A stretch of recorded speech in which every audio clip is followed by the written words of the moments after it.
السلام عليكم. وعليكم السلام. ازيك؟ الحمد لله. اسمك ايه؟ حسام. اهلا بك يا حسام. ايه اغرب موقف حصل معاك في حياتك؟ وانا في الشغل اول ابدا ايه اللي حصل في القبض؟ كان متفق معايا على 2000 جنيه، لقيته مديني 600 جنيه. بس بقول له ايه دول؟ هدوم نسبه والنسبه الثانيه بعدين. قال لي لا، ما هو اللي انت اكلته وكسرته. انت كنت شغال في ايه؟ في مطعم في مضغام. وانت كسرت حاجه فعلا؟ كنت بكسر كوبايات، كنت شغال بغسل اطباق اول ما رحت. والله ده شرف ليك بجد ان انت حد مكافح جدا. يعني انا حتى دلوقتي قاعد من غير شغل عشان مكافح. طب كسرت كام كوبايه فاكر؟ ما عدتش والله يا استاذ. كسرتها على الناس مثلا ولا لا؟ وانا بغسل. يعني انت كنت بتغسل صحون ما بتطلعش بره في الحوض مكان النفا، كنت بكسر على طول. يا عيني بجد. طب انت رد فعلك كان ايه؟ انت دلوقتي بتضحك، رد فعلك معاه وقتها؟ لا عادي، انا واخد كل حاجه بهزار الحمد لله.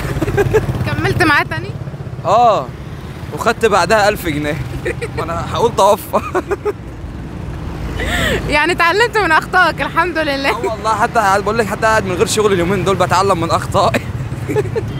مش تفتكر دي كانت اشتغاله مثلا لما كان قال لك 2000 فالمبلغ ما كانش فعلا 2000 ولا لا؟ لا يدومني، بس انا عارف ان انا مش هاخده. بس انا باكل. بتاكل؟ انت اكلت ايه هناك؟ كنت كل يوم اكل كريب. طب ما انت بتغسل الصحون، ايه اللي وداك ناحيه الاكل؟ وانا كنت شغال في البار، كنت بغسل كوبايات. كنت بطلب اكل، بس كان بيعمل لنا خصم بيغريني. ايوه. كنت في مدرسة الابتدائي لسه، كنت في سنة 6. فأنا كنت بعمل تحية العلم وكده. وأنا بقول تحية العلم تحت جمهورية مصر العربية. لقيت مدير المدرسة طلع من ورايا وراح جايب القلم في قلب المدرسة كلها ويقول لي تحت جمهورية مصر العربية. مصر.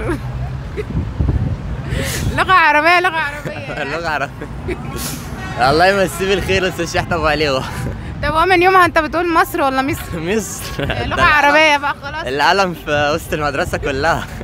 طب رد فعل زمايلك كان ايه؟ كله ضحك طبعا. كله. احكي لي اكتر موقف كوميدي مريت بيه، سواء في حياتك، في طفولتك، في الجامعة، في اي فترة من الفترات. تمام. كنت في سنة 4 ابتدائي، فالمهم ايه، كنت عند والدة امي. فالمهم ايه بقى، كنا داخلين ناخد شاور كده على السريع. بس هو ما كانش على السريع قوي يعني. كنا قاعدين كتير. تمام. فالمهم ايه، قعدنا يجي ساعة ولا ساعة الا ربع كده. فالست دخلت عليا ساعة الا ربع ما شاء الله في الشاور؟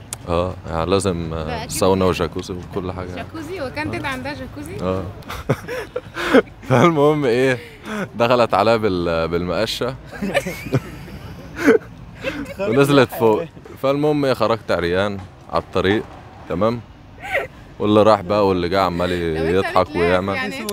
هعمل ايه؟ ما بتجري وراه. ما كانش عندها بشكير يعني؟ بشكير ايه؟ بقول لك فلاحين تقول لي بشكير. انت اللي هتقول لي هو في الزريبه في الجنب. انت هتقول لي جاكوزي وساونا. ما بقول لك في زريبه كده في الجنب وحاجات كده يعني، والطريق لازق فيهم. فما كنتش اعرف اعمل ايه بقى. ضربها ليك يعني؟ ده موقف بيتهيألي مؤذي. عشان بضيع في الوقت. اما اضيع في الوقت واضيع في الميه.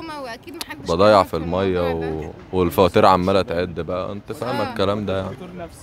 بس والموقف اتعمل، وكل بقى ما ست تشوفني تقعد تعايرني بالموقف ده. بس بحبها يعني، الثقه في اللي انا كان. يا رب. يا رب. شكرا.